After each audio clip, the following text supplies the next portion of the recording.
하나님 아버지, 오늘 아침에도 이렇게 깊은 잠에서 저희를 깨워주시고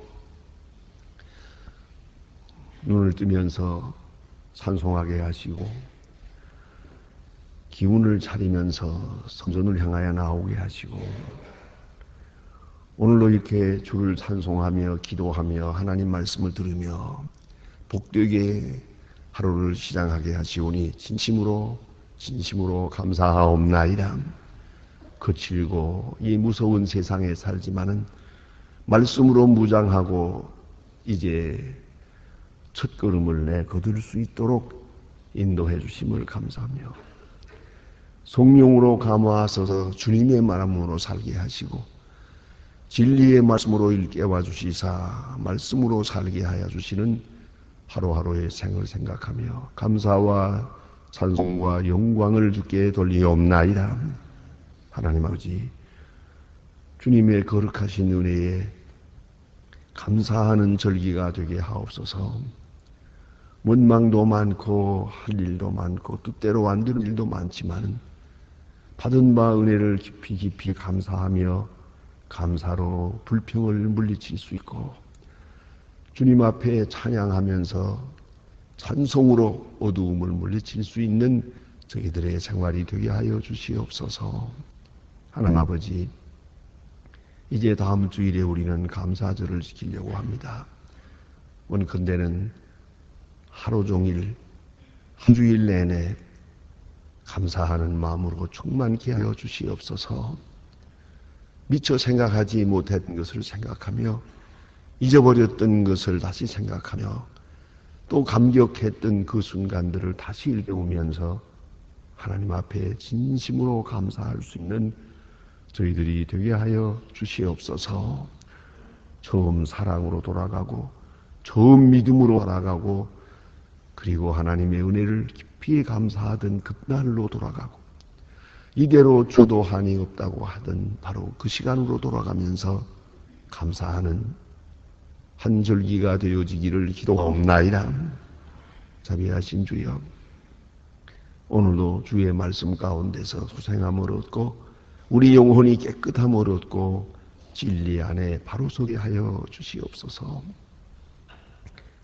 이 모든 혼탁한 일들을 통해서 합동하여 선을 이루는 하나님의 그 위대한 능력을 깨닫고 감사하는 아름다운 아침이 되게 하여 주시옵소서. 많은 근심 중에서 주님 앞에 나와 엎드렸습니다마는 돌아갈 때에는 밝은 얼굴로 그 옛날 스데반처럼 천사의 얼굴로 성전문을 나가게 하시고 그 감격으로 하루를 살게 하여 주시옵소서. 어떤 복잡한 소리가 들려와도 우리 마음은 고요하게 하시고 깜짝 놀랄 만한 일을 당해도 우리의 마음은 평안하게 하여 주시옵소서. 항상 주와 동행하는 기쁨과 주의 거룩한 일에 그 사역에 동역하는 그런 긍지를 가지고 오늘도 승리 생활하게 하여 주시옵소서. 하나님 아버지, 오늘 누구를 만나든지 전도하는 마음으로 만나며 그리스도인으로 만나게 하시고 당당하게 복음을 전하고 하나님의 말씀을 전하면서 살아가는 순간순간 저희들의 생활이 되게 하여 주시옵소서. 하루를 더 삶으로 더 거룩해지고 1년을 더 삶으로 해서 더 주님 앞에 가까이 가며 우리가 하루하루 이렇게 살아가면서 하나님의 일을 더 많이 할 수 있는 그런 사람으로, 그런 생산적인 사람으로 살아가게 하여 주시옵소서. 오늘도 하나님의 말씀이 바르게 전파되게 하시고 능력이 있어서 이 말씀을 듣는 모든 사람이 구원받게 하여 주시옵소서. 자비하신 주여, 교회가 교회된 본분을 다하게 하시고 세우신 기관들 하나하나가 주께서 맡기신 소임을 잘 감당해서 하나님께 영광 돌리게 하며 주의 종들 하나하나가 주를 섬길 때마다 기쁨으로 섬기고 감사함으로 섬기고 하나님의 영광을 드러내며 주를 섬기게 하여 주시옵소서. 이름 없이 빛 없이 섬기게 하시고 항상 주와 나만이 아는 섬기는 자의 기쁨을 누리게 하여 주시옵소서. 소망의 식구들과 그 가정들 그리고 기업에 복을 내리시옵소서. 이렇게 어려운 세대를 맞아서나 확실하게 소망의 식구로 살아가게 하여 주시옵소서. 이 나라를 진리 위에 세워주시고 대통령을 비롯하고 그리고 그를 보조하는 분들이나 그 모든 정치가들 하나하나의 진실함과 경건함을 주시고 하나님 앞에 무릎을 꿇게 하옵소서. 그리고 이 어려운 세대를 바로 타게 해나갈 수 있는 지혜와 용기와 총명과 지도력을 하나님께로부터 다시 부여받게 하여 주시옵소서. 온 국민이 하나 되게 하시고 서로 분쟁하고 파업하고 데모하고 붉은 띠를 두르고 소리 지르는 이런 일을 다시 보지 않게 하여 주시옵소서. 언제나 화평한 가운데서 주의 뜻을 이루게 하시고 폭력이 해결의 길이 아님을 깨닫고 화평한 민족이 되게 하여 주시옵시고 성실한 백성 되게 하여 주시옵소서. 하나님 아버지, 저 북녘 땅에도 수수히 자유를 주시고 복음 안에서 통일되게 하시며 마음대로 복음을 전하고 마음대로 찬송 부를 수 있는 그런 분위기가 속히 이루어지게 하여 주시옵소서. 강팍한 사람들을 물리쳐 주시고 화평의 사람들을 세워 주시옵소서. 우리가 해야 할 도리를 다하게 하시고 하나님의 귀하고 놀라운 뜻이 그곳에서도 이루어지기를 기도하옵나이다. 해외에 있든지 여행 중에 있든지 군문에 나가 있는 젊은이들 그리고 공부하는 자녀들 다 돌보아주시게, 특별히 며칠 앞두고 초조하게 준비하고 있는 수생들 끝까지 건강하게 하시고 하나님 앞에 기도하며 공부하고 성실하게 오늘까지 해온 일을 잘 정리하면서 좋은 결과를 얻게 하시고 어떤 시험이라도 빠지지 않게 하여 주시옵소서. 주님, 병중에 있는 자와 수품을 당한 가정들에게 큰 은총을 내리시옵소서. 이 날이 복되게 하시고 주님의 거룩한 은혜를 간증하며 하나님의 영광을 찬양하며 감사하며 사는 하루가 되게 하여 주시옵소서. 주 예수 그리스도의 이름으로 기도드립니다. 아멘. 하나님의 말씀은 에스겔 33장 보시겠습니다. 에스겔 33장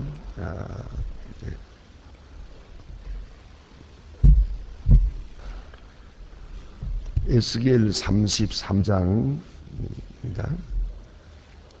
오늘은 10절로부터 16절까지 보게 됩니다. 에스겔 33장 10절로 16절입니다. 저와 같이 한 목소리로 봉독하시겠습니다.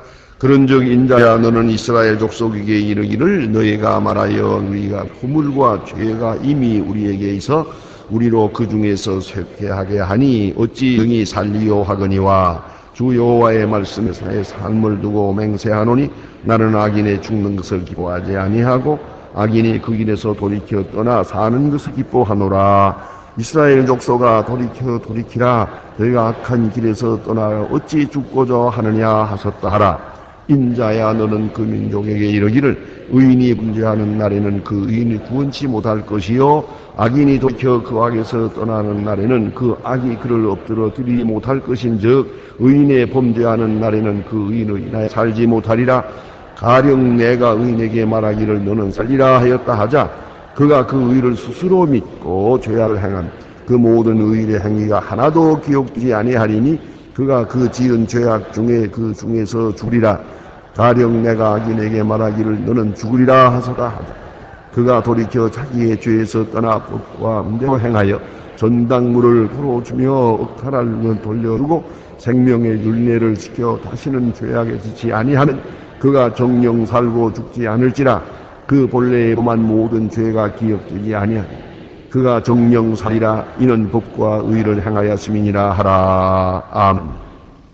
오늘 본문에 있는 말씀 역시 에스겔서에 있는 복음입니다. 에스겔 33장은 에스겔 전체에 가장 중심되고 또한 높이 서 있는 그런 복음의 말씀입니다. 하나님의 말씀이 이제 너는 복음을 전하라. 또요. 복음을 전하면 복음 전한 그 의로 인하여 살 것이다. 그래서 마치 파수꾼과 같이 파수꾼이 모든 사람이 다 잠자고 있지만 파수꾼 하나는 깨어 있어야 됩니다. 그가 깨어서 복음을 전할 때 지금 위험한 일이 있다고 나팔을 불 때 자, 저들이 나팔을 꺼도 깨지 않았다고 하자. 자, 그러면 너는 나팔을 불어서 내가 할 일 다 했고 너는 깨어 있었으니까 너는 구원을 받을 것이다. 내 책임은 다 했으니까. 그러나 어떤 경우에 내가 불어야 할 나팔을 안 불었어요. 잠들어 버리든지 아니면 도망가고 말았든지. 그래서 파수꾼의 사명을 다하지 못했다고 하자. 그리 한다면 이 잠자고 있는 사람들을 나팔을 불었으면 깨었을 사람들이 많거든요. 나팔을 불었으면 구원받을 사람들이 있는데 내가 나팔을 불지 아니함으로 구원받지 못했으니까 그 핏값을 내게서 찾으리라. 이렇게 말씀합니다. 그런 거로 우리에게 맡겨있는 이 사명은 대단히 중요한 것입니다. 구원받고 받지 않고는 하나님이 하실 일입니다. 회개하고 안 하고 그것은 하나님의 뜻입니다. 그러나 우리는 복음을 전해야 될 책임이 있습니다. 최선을 다해서 듣든지 안 듣든지 믿든지 안 믿든지 우리는 할 일을 다 해야 됩니다. 그래서 이 지구촌에 어디든지 복음을 한 번도 들어보지 못한 사람이 없어야 합니다. 그 우리 사명입니다. 가끔 이렇게 표현하는 분이 있습니다. 저 북한 땅은 이 지구의 땅끝이라고. 뭐 이거 지정학적으로 생각할 거 아니거든요. 모든 나라에 지금은 복음을 다 전할 수 있어요. 심지어는 모슬람 나라까지도 복음을 전할 수 있어요. 공산주의로 막혀있던 나라에 지금 복음을 다 전할 수 있어요. 어디나 마음대로 전할 수 있어요. 자, 그런데 오직 북한은 안 됩니다. 이게 얼마나 답답한 일입니까? 요새 얘기 들어보면요, 큐바도 복음을 전할 수 있어요. 근데 북한 아니에요. 그러면 이것이 얼마나 답답합니까? 제가 북한에 갔을 때 간혹 개인적으로 사람을 만날 때가 있어요. 그래서 물어봐요. 뭐 복음을 듣습니까? 예수를 압니까? 이렇게 물을 수는 없으니까. 제가 물어본 것은 성경책이 뭔가 아는가? 성경이 뭔데요? 혹 하나님이라는 말을 들어봤느냐? 그러니까 귀신이라는 말은 들어봤는데 하나님이라는 말은 들어본 일이 없대요. 보세요. 이렇습니다. 그러면 복음을 한 번도 들어보지 못했다. 그러면 구원받지 못하는 거죠. 저는 그 한 번 본 그 경험, 여기 아주 뼈아프게 느껴지는 경험이 하나 있습니다. 농어학교예요. 거기 수백 명의 학생이 있습니다. 농어학교라면 벙어리를 말하는 거예요. 벙어리들을 놓고서 말을 못하는 벙어리를 놓고 그 수화로 가르치고 이렇게 하는데 문제는 이것입니다. 어떻게 해서 벙어리가 됐느냐? 그거예요.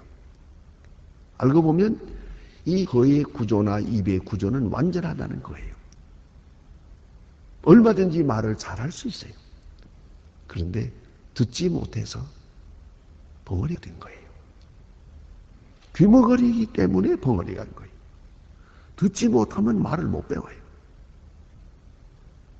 그러니까 벙어리가 될 수밖에 없어요.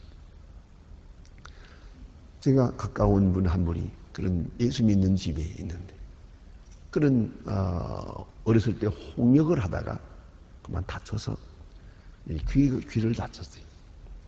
그래서 귀가 잘 안 들려요.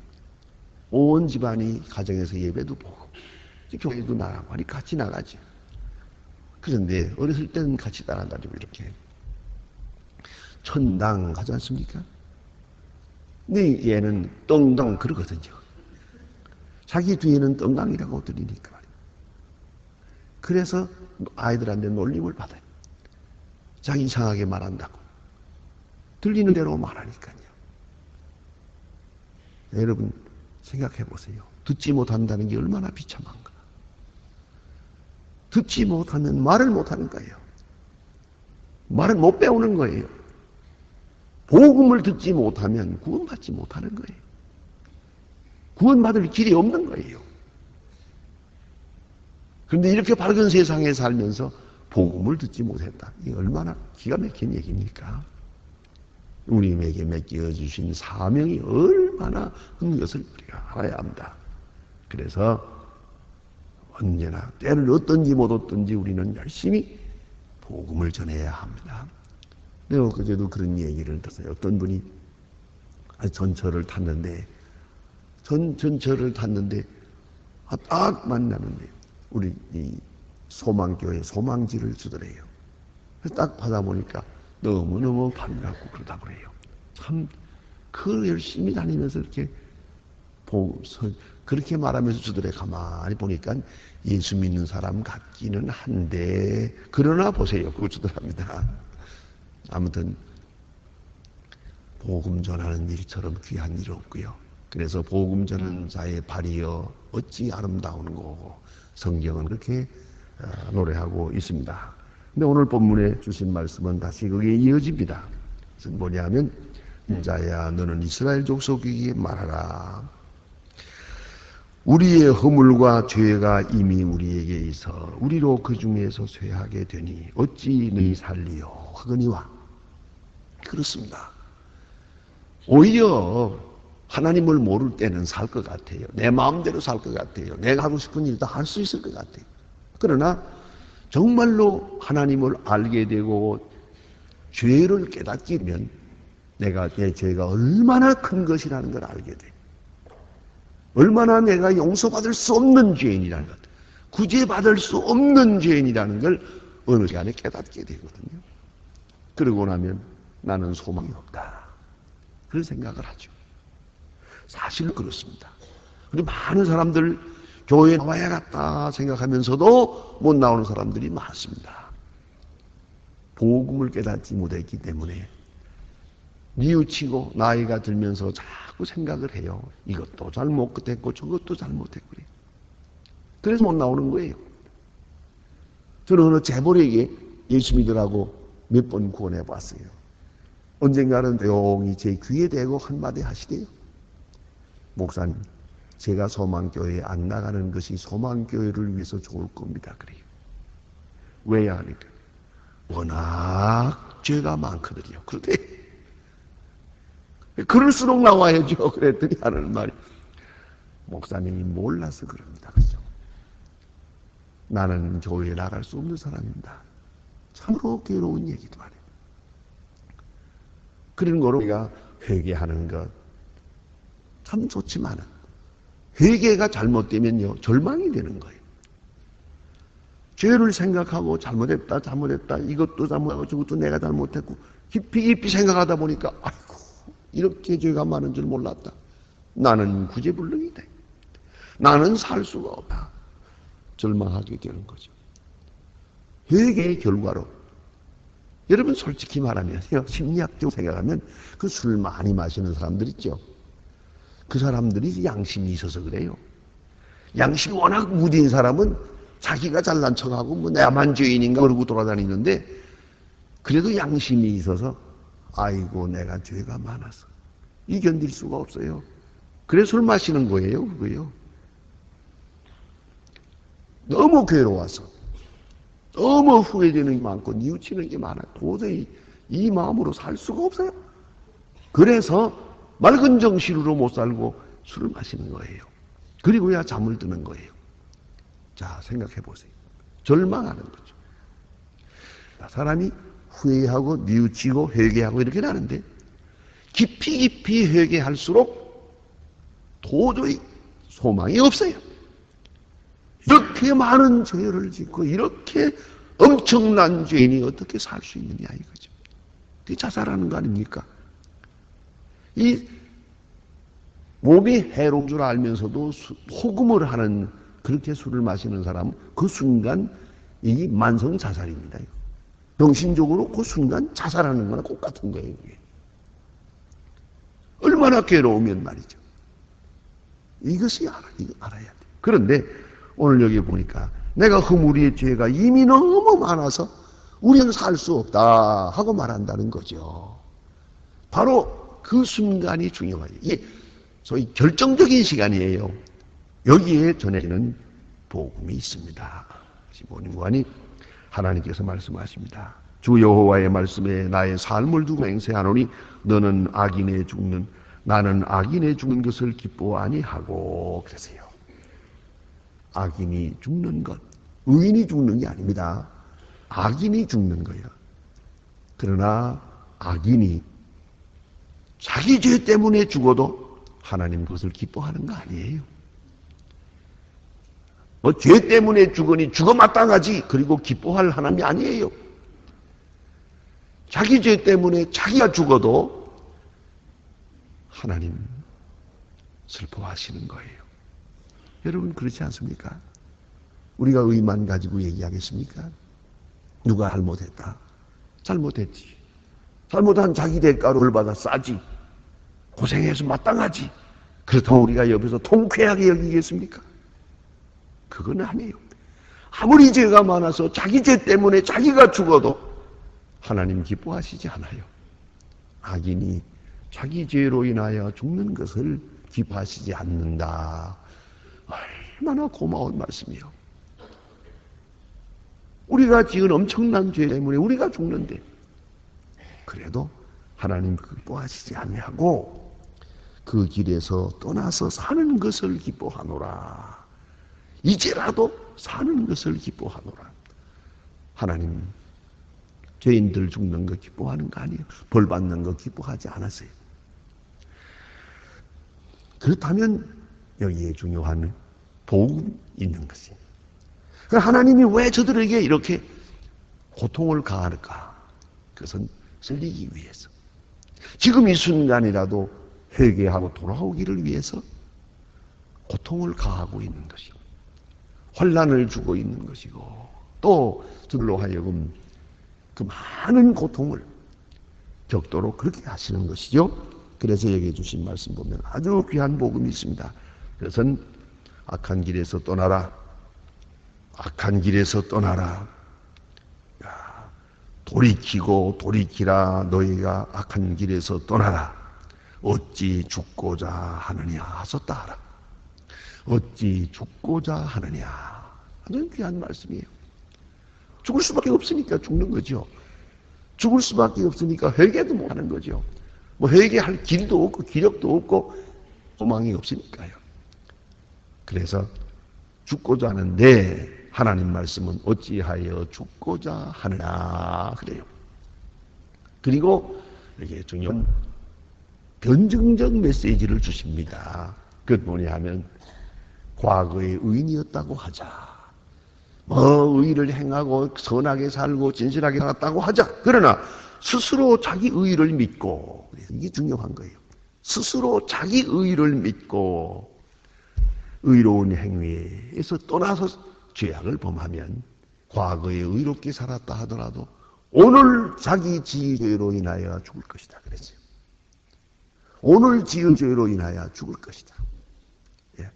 그러니까 뭐 과거에 의롭다, 뭐 선하다, 남보다 좀 나아다 그게 통하지 않는 것이에요.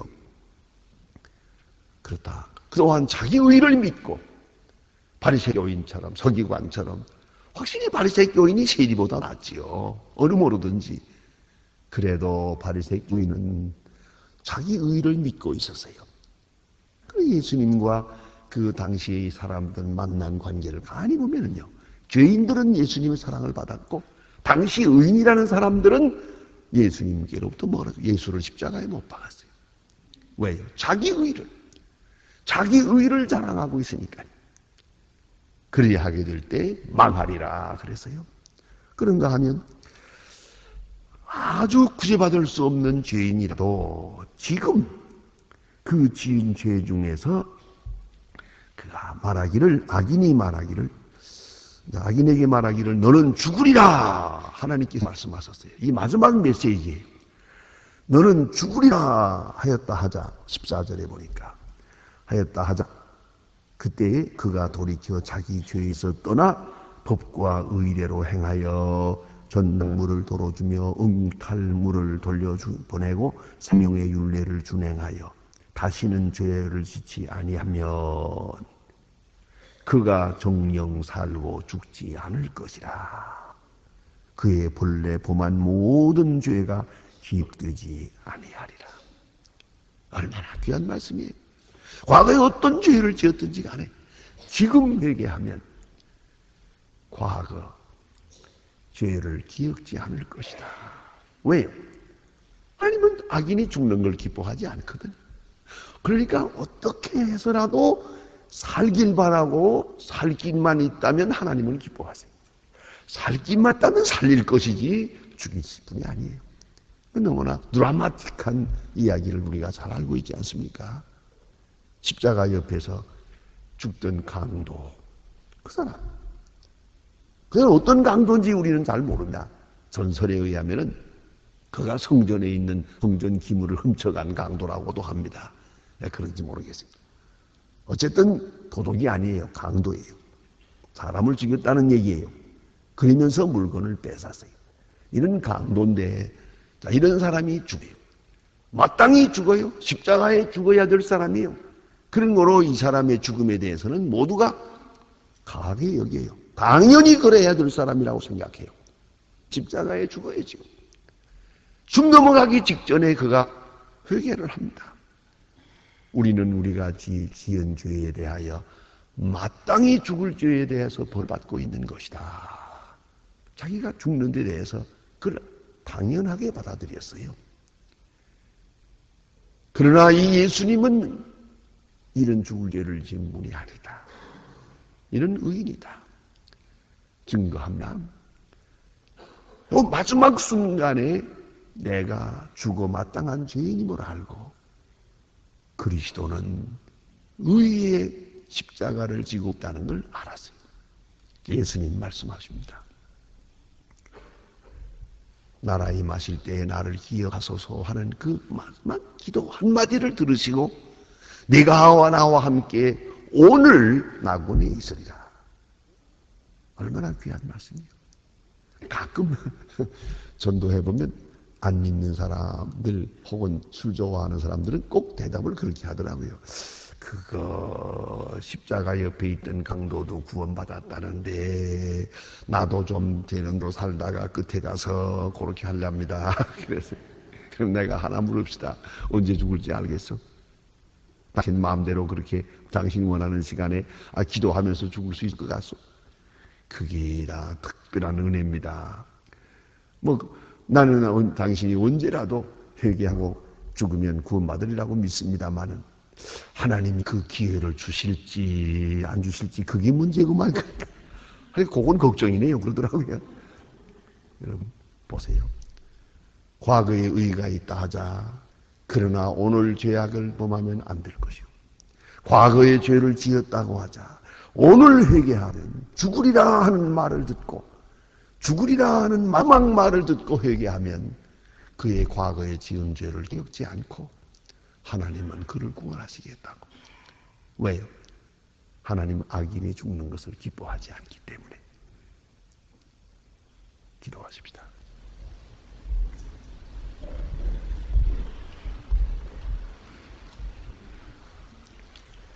하늘에 계신 우리 아버지시여, 이니 거룩히 여김을 받으시오며 나라의 마옵시며 뜻이 하늘에서 이룬 것 같이 땅에서도 이루어지이다. 오늘날 우리의 일용할 양식을 주옵시고 우리가 우리에게 죄진 자를 사해 준 것 같이 우리 죄를 사해 주옵시고 우리를 시험에 들게 하지 마옵시며 다만 악에서 구하옵소서. 내게 나라와 권세와 영광이 아버지께 영원히 있사옵나이다. 아멘.